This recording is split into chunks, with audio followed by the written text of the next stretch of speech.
Good morning. Ngasi card message ngase Rashi gi matungina ko ka trying to gatang thok charage trying to shidagi shai shagi Rashi ma pado khala khalaga admain toroga yeng minarase ko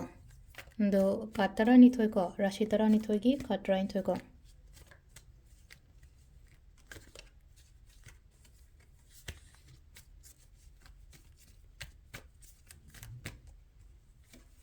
Siler ko ahan basida leire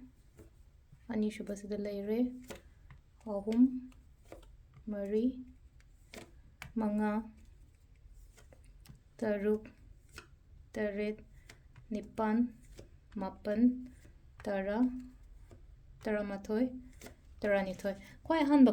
se ko yi mesh rashi ge ne yeng se kari message ko ngasi ge na ko katan khana ba chaina ba khot pa sugu mayam se kara avoid ignore to bio ko ani shu ba se na ko gi imung manung phajana keno taraga haidi happy family haiduni ngasi ge na haidi mo manu shi jana laimina ba khomina ba dmai tara lai ko ani shu ba se na ko ahum su ba card se na mu kai no ko ahum su ba card se ko ko gi mithun rashi ge na khudong cha ba ko kai gum khara law haina piri ko ngasi se aduga next se karkar rashi ge na wakhan nungai na layo ke na mong na layo amukka hena phagani ko ngasi ge numit se singa rashi gi chatke toge kaina khali ba mayam to tholo tawro chalo aduga sisina khoi gi kaina rashi gi na se lai se kaino akhoi gi wakhan phata ba gumba kai gumba khan gano yam ka haina ko aduga next na akhoi gi tula sina mule no confusion gumba kai gumba am lai ba to oino ko bridget blessings le ko tawro thaba inkhang da daw ya gani aduga sisina dhanu ko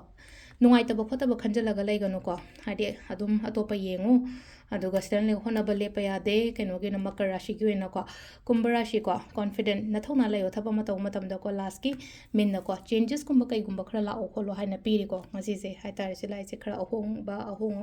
gumba admai taraga lakpa adu se le re khoi rashi gi matungina keno tarot card reading ko ma'am